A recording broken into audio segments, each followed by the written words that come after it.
समय वो निष्ठा रखनी है, दूसरे समय निष्ठा रखनी होती है कि हमारा मन जो है वो योगी बन जाए, शांत हो जाए।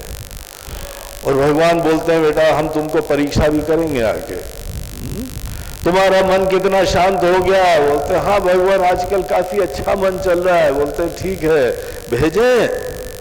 तो भगवान आप इस टोन में क्यों बोल रहे हैं? बोलते जरा टेस्ट करना है, देखते। किसको भेजेंगे महाराज? बोलते बहुत सारे हैं हमारे पास, शनि देवता, राहु देवता, केतु देवता, एक से एक भयंकर है, हिलाने वाले, ऐसे झकझोर के तुमको रख देंगे, तुम्हारे सब आशियाने को तहस नहस कर देंगे, तुम्हारे सब सपने को चूर कर देंगे। इसीलिए समझ जाओ ऐसा सब होता है जीवन में, और हर व्यक्ति के जीवन में ये दशा महादशा आती हैं।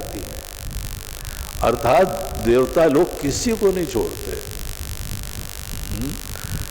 जब जीवन के उतार चढ़ाव आएंगे, ये दुनिया की रीति है। राजा से राजा, बड़ा से बड़ा राजा भी क्यों ना हो, उसको भी झकझोरने वाली परिस्थितियां प्राप्त होती हैं।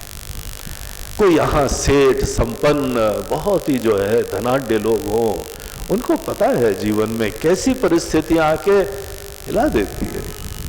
अभी बंबई में हम किसी के घर में गए तो वो इतना ज्यादा निराशा के गर्त में थे। बंबई के बिल्डर्स हैं, करोड़पति पार्टी है, और वो सेठ जी जो है वो 7वें माले पे बाहर खड़े हुए थे। मैं जा रहा हूँ गुरुजी, मैं जंप कर रहा हूँ। बोला यार हमारे सामने क्यों कर रहे हो? हम आए हैं तभी तुमको जंप करना है? और तुमको जंप करना नहीं हम जानते हैं, क्योंकि जंप करना होता तो कोई बढ़िया टाइम देखते ना। तुम जानते हो गुरुजी तर्क कैसे देंगे, तुमको रोक लेंगे। बोलते गुरुजी इरादा तो यही है, बताओ ना क्यों ना करें हम। फिर गुफ्तगू हुई, कुछ चर्चा हुई, फिर बात समझ में आई। बोला अच्छा आइडिया टालते हैं, तो आइडिया टाल दिया।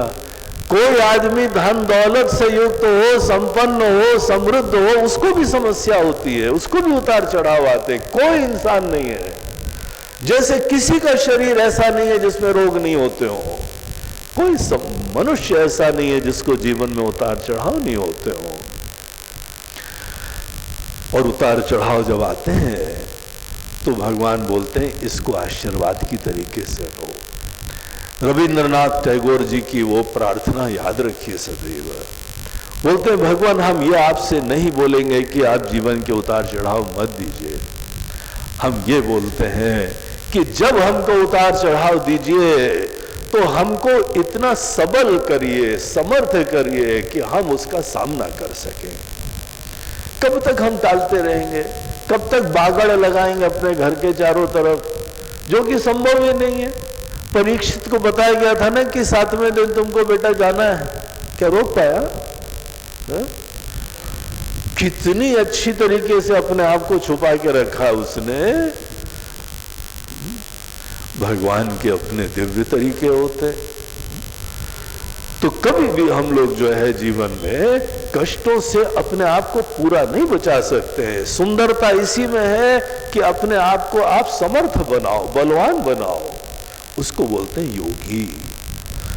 योगी मतलब जो सुख दुख में, सुख दुखे समय कृत्वा लाभा लाभो जया जयो ततो युद्धाय युज्यस्व नैवम पापम वाप्स्यसि। अर्जुन अगर तुम जीवन के उतार चढ़ाव में तुम्हारी प्राथमिकता ये हो जाती है कि तुम अपने मन का संतुलन बनाए रखते हो, प्राथमिकता की बात है। उतार चढ़ाव तो सबको आते हैं, हमारी प्राथमिकता यह है ही नहीं कि हमारा मन बलवान हो। हमारी प्राथमिकता यह है कि बाहर किसी तरह कष्ट को हम खत्म करें। कभी भी नहीं योगी बन पाएंगे। तो योगी बनने के लिए तुम्हारे मन में दृढ़ संकल्प होना चाहिए। यही दुनिया है, यही जीवन है, यही रिश्ते हैं, यही परिस्थिति है। कोई आदमी सदैव बाहरी परिवर्तन करता रहता है, कोई आदमी अपने मन को सबल करता रहता है, बलवान करता रहता है। तो अर्जुन ये 2 प्रकार की निष्ठाएं होती हैं। एक समय तुमको जो है योगी बनने की ठान लेना चाहिए। तुम्हारा प्रॉब्लम यह है अर्जुन कि तुम अभी योगी हो नहीं और ज्ञान प्राप्त करना चाहते हो। ये सिद्धांत समझो जीवन का। योग युक्तो मुनिर्ब्रह्म अचिरेणाधिगच्छति। जो योग युक्त होता है इसका मन योगी बन जाता है, उतार चढ़ाव में शांत रहता है, विचारशील रहता है। वो ही व्यक्ति जो है ज्ञानवान हो पाता है, खूब गहराई से विचार कर पाएगा। जहां एक परिस्थिति आई तुम टूट गए, दूसरी परिस्थिति आई तुम उछल गए। अब जैसे एक कहानी हमको किसी ने सुनाई थी, बोलते हैं कि बहुत खुशियों में भी मुसीबत, बहुत दुख में भी मुसीबत। तो किसी व्यक्ति का एक उसने सिद्धांत रखा था कि एक लॉटरी की टिकट हमको हर महीने खरीदनी है। तो बोला उस समय के जमाने में 1 रुपए की टिकट हुआ करती थी। बोला 1 महीने में 1 रुपया हम टिकट पे लगाएंगे, कभी न कभी लक्ष्मी जी मुस्कुरा देंगी भाई। तो लगाता था वो, वर्षों गुजर गए, नहीं निकली, लेकिन उसने छोड़ा नहीं। एक दिन जो है कोई किस्मत पलटी और उसकी लॉटरी खुल गई। उसको भरोसा नहीं हुआ कि उसके जो है लॉटरी खुल गई, ऊपर सबसे पहले है। उसने बार बार नंबर मिलाया, वही नंबर था। पहले तो आंख बंद करके भगवान को बहुत धन्यवाद दिया। और फिर उसने सोचा कि यार इतनी तो गारंटी हो गई है कि हमारे पास 1 करोड़ रुपए आ गया है, लेकिन अब हम घर में कैसे बताए? इकलौती पत्नी है हमारी, उसको हम बताएंगे, दिल कमजोर है उसका, कहीं उसको ज्यादा खुशी हम बात बताएंगे कुछ हो जाए तो फिर क्या होगा? तो वो सोच ही रहा था, उसका मित्र मिला, बोला कि अच्छा ऐसा करो, ये हम संभाल लेंगे।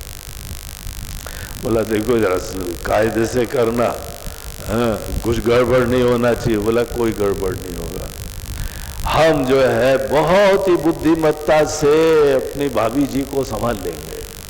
तो गया अपने भाभी जी के पास, बोलते हैं भाभी जी बहुत दिन से आपके हाथ से चाय नहीं पी। बोला ऐसी कौन सी बात है, बैठो अभी चाय बना देते हैं। तो चाय वाय बनी और दोनों जने चाय पे बैठे। बोला कि भाभी जी एक बात बताओ, अगर किसी व्यक्ति को 10,000 रुपए मिल जाए तो क्या करेगा वो? तो बोला क्यों भाई क्या हो गया? बोला नहीं ऐसे विचार आया हमको। बोला अच्छा आजकल के समय 10,000 एकदम तुमको मिल जाए तो ये खरीद लो घर के लिए, ये हो जाएगा वो हो जाएगा। हाँ हाँ हाँ क्या बढ़िया आइडिया है, यू आर वेरी प्रैक्टिकल, अब बड़ी व्यवहारिक जो है वो हमारी भाभी जी है। फिर उसने थोड़ा सा बार रेज करा, 10,000 के बाद जो है 1 लाख पे आया और 10 लाख पे आया। अच्छा एक बार और बता दीजिए, अगर जो है वह 10 लाख हो जाए? तो बोला देखो ये तुम शेख चिल्ली बने हुए हो और मुंगेरी लाल के हसीन सपने चल रहे हैं, अब हमारा दूसरा घर का काम है, हो गए तुम्हारे सपने बहुत, हम जा रहे हैं। बोलते नहीं चाहिए एक बार और बता, अगर जो है वो हमारे पास 50 लाख रुपए होंगे तो क्या करा जाएगा? बोला देखो हर आदमी का कभी कभी सपना देखने का मूड करता है, ये महाशय को सपना देखने के तो हाथ में बिस्किट था उनके। बोला देखो हाथ में अन्न है, हम अन्न की प्रतिज्ञा लेके बोलते हैं, अगर तुमको 50 लाख मिल गया, हमको तो बोल रहे हो ना, हमको 50 लाख मिला तो हम तुमको 25 लाख दे देंगे। जो आदमी उनको सांत्वना देने गया था इनका हार्ट अटैक हो गया। तो बोला अन्न हाथ में लेके प्रतिज्ञा करा है और हमको 25 लाख मिल जाए। गए काम से। ज्यादा सुख मिले ज्यादा दुख मिले, कई बार दोनों को झेलना कितना मुश्किल हो जाता है। किसी से बोलते हैं भैया इतना सुख मत दो कि हम उसको झेल ना पाए, आंखों से आंसू तो कई बार निकल जाते हैं सुख के, है ना? दुख में भी बहुत सारे निकलते हैं। तो ये जीवन के उतार चढ़ाव में संतुलन से रहना, शांति से रहना, विचारशीलता से रहना। जीवन में सुख दुख दोनों आएंगे और तुमको ये पाठ सीखना है अर्जुन। और ये भी अच्छी तरह जानो, ये जो दो चीजें होती है ना, तत्व के ज्ञान को, परमात्मा के ज्ञान को, आत्मा के ज्ञान को फुल टाइम परस्यू करना, दिलो जान से आत्मा के ज्ञान को परस्यू करना, सब चीजें किनारे रख के इसमें अपने आप को समर्पित कर देना, भगवान को जानना है। आदमी को न खाने की सुत रहती है, न सोने की, न उठने की, न बैठने की, न व्यवहार की, कुछ लेना देना नहीं है। उसका तो प्राण होता है ये। एक तरफ से ऐसा काम और दूसरी तरफ से ये जो योगी बनने का कार्य है, इन दोनों का समुच्चय नहीं होता है, ये दोनों एक ही साथ नहीं चलते हैं।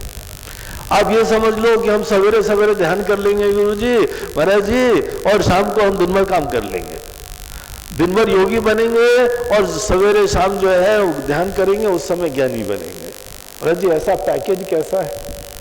आइडिया अच्छा है ना, ज्ञानी भी बन जाएंगे, योगी भी बन जाएंगे। बोलते हैं नहीं, ऐसा संभव नहीं है। इसको खूब विचार करके देख लो। अगर तुम्हारे अंदर तत्व के ज्ञान की ऐसी निष्ठा होगी, पूरी दुनिया आसार हो जाती उनके लिए। तो अर्जुन दोनों का साथ तो समुच्चय संभव ही नहीं है। अर्जुन खुद जान रहा है, देख रहा है, इसीलिए तो भगवान से पूछता है, भगवान तद एकम वद निश्चित्य, इन दोनों में से निश्चय करके एक बताइए, क्योंकि ये हम भी देख पा रहे हैं कि ऐसे दो लक्ष्य का समुच्चय नहीं संभव, एक ही साथ दोनों संभव नहीं हो सकते।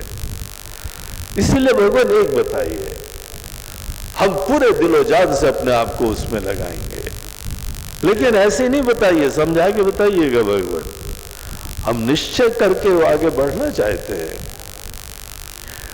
तो ये चीज जो है इसलिए नहीं संभव होती है क्योंकि योग में आदमी बहिर्मुख होता है, व्यवहार करता है, कर्म करता है, सब रिश्ते नाते, खाना पीना, काम धंधा सब चलता है और संतुलन अपने अंदर बनाने की कोशिश होती है। उतार चढ़ाव जीवन की परिस्थितियों का आवश्यक है योग की सिद्धि में। बड़ा प्रसिद्ध वाक्य है गीता का, समत्वम योग उच्यते। अर्जुन, समत्व की प्राप्ति को योग कहा जाता है। अगर कोई जीवन में परिस्थिति तुमको तोड़ रही है तो खुद समझ जाओ कि अभी कसर है तुम्हारे अंदर, तुम डिस्टर्ब हो रहे हो। किसी ने ये कह दिया, उसने ये कह दिया, और उसने ऐसा कर दिया, और उसने ये नहीं कहा। डिस्टर्बेंस अगर हो रही है तो तुम्हारे अंदर अभी योग सिद्ध नहीं हुआ है। योग की सिद्धि में उतार चढ़ाव में रहना आवश्यक है। जैसे वो आदमी जो लहरों के ऊपर सर्फिंग कर रहा है, अगर तुमको सर्फिंग करनी है तो लहरों के बीच में जाना पड़ेगा। अगर तुमको स्कीइंग करनी है तो पहाड़ों के अंदर, वैलीज के अंदर जाना पड़ेगा, तभी तो तुमको जो है इसका सामर्थ्य प्राप्त होगा। बैलेंस रखना ये शब्द ही बताता है कि जीवन के उतार चढ़ाव आवश्यक है वहां पे। तो ये परिस्थिति सापेक्ष शब्द है। परिस्थितियों के अंतर्गत हमारे अंदर बैलेंस रहने की जरूरत है। और जो ज्ञान है अर्जुन, वो तो अंतर्मुख होना होता है। अपने आत्मा को जानना, तुम्हारे हृदय में तुम हो कौन, इसमें कोई कर्म का नामो निशान नहीं होता है। मन बाकी सब चीजों से फ्री हो जाता है, वो लोग आत्मा का ज्ञान प्राप्त करते हैं। इसीलिए अर्जुन, इन दोनों का समुच्चय नहीं होता है, युगपत समुच्चय नहीं होता है, क्रम समुच्चय होता है। देखिए ये टेक्निकल वर्ड है, इसको जानना आवश्यक है। एक होता है युगपत समुच्चय, एक होता है क्रम समुच्चय। क्रम समुच्चय उसको बोलते हैं जहां पे आदमी पहले एक चीज का आश्रय लेता है, फिर उसके उपरांत क्रम से दूसरी चीज का समय आने पे आश्रय लेता है। जो हमको शास्त्र बताते हैं, बोलते हैं योग और तत्व के ज्ञान में क्रम समुच्चय होता है। पहले तैयार करो अपने आप को, पहले खूब अच्छी तरीके से योगी बनो, और उसके बाद दिलो जान से समर्पित होना, तुम्हारी सब मेहनत सार्थक हो जाएगी अर्जुन। तो ये चीज यहां बता के अर्जुन को फिर आगे भगवान बताते हैं। देखिए आगे के श्लोक हम लोग पढ़ें, बड़े सुंदर श्लोक हैं। न कर्मणामनारम्भात् न कर्मणामनारम्भात् नैष्कर्म्यं पुरुषोऽश्नुते नैष्कर्म्यं पुरुषोऽश्नुते न च सन्न्यसनादेव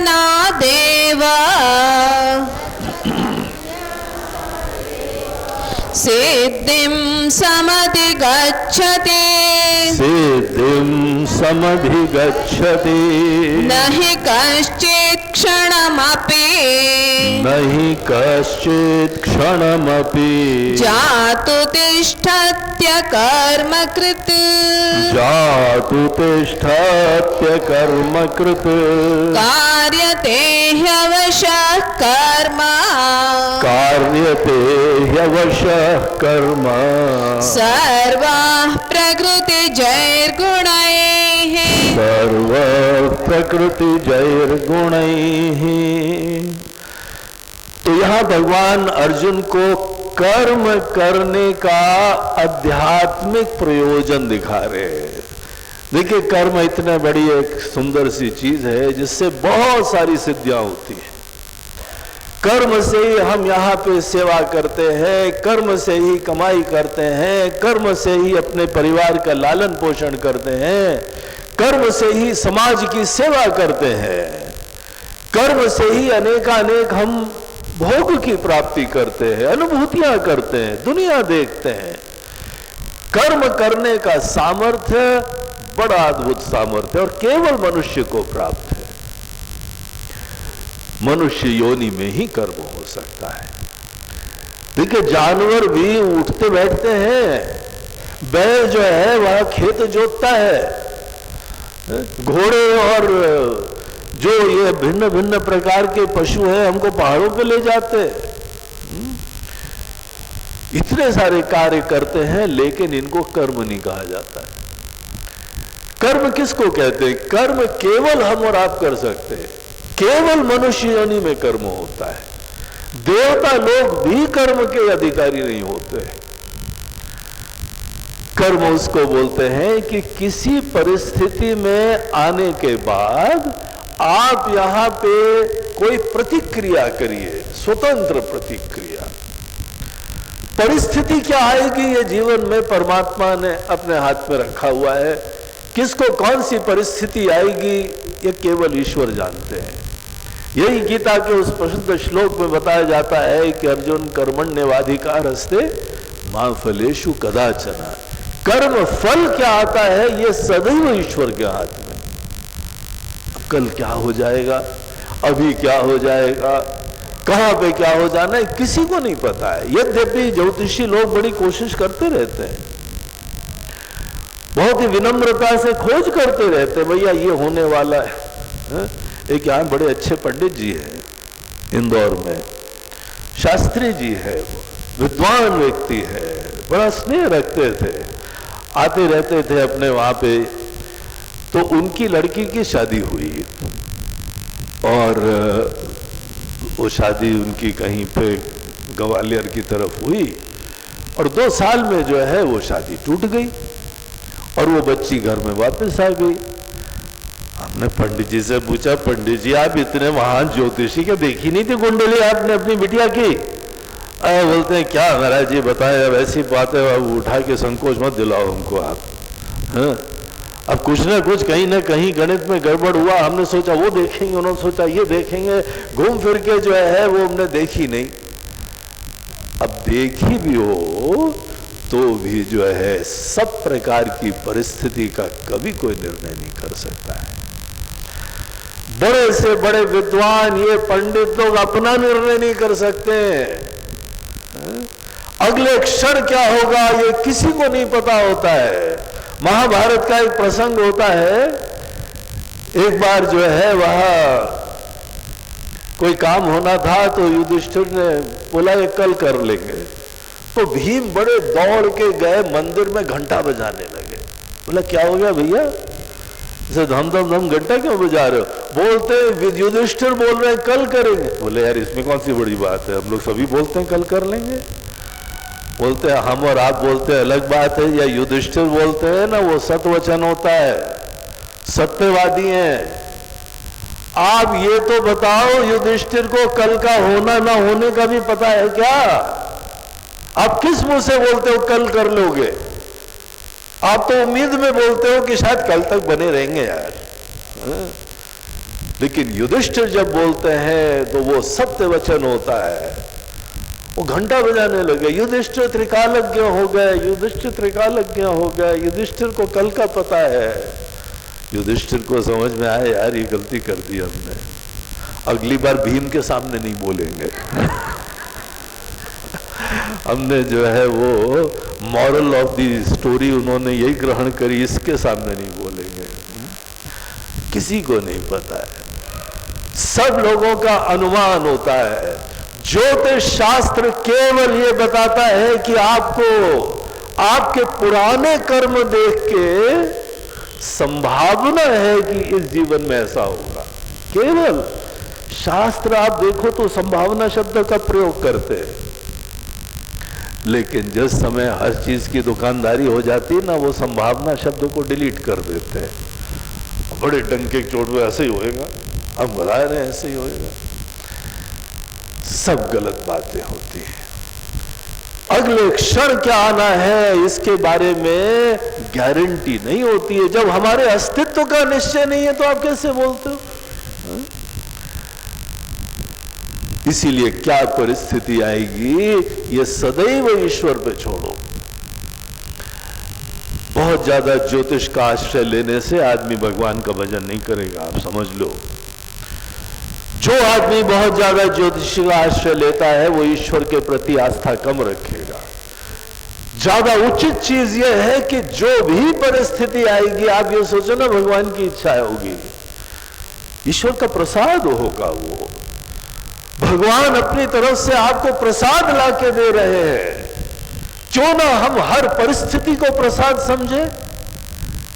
अगर हर परिस्थिति प्रसाद है तो जीवन कितना सुखी होगा, कितना सुंदर होने वाला है। आप एक परिस्थिति विशेष के प्रति आग्रह रख के जीते हैं तो आपको खुद ही आनंद आपका वंचित होते जाते हैं। आप यहां जो भी जीवन की परिस्थिति आती हैं, समस्त परिस्थितियों में हमको बहुत ही भक्ति भाव से, धन्यता के भाव से जीना चाहिए।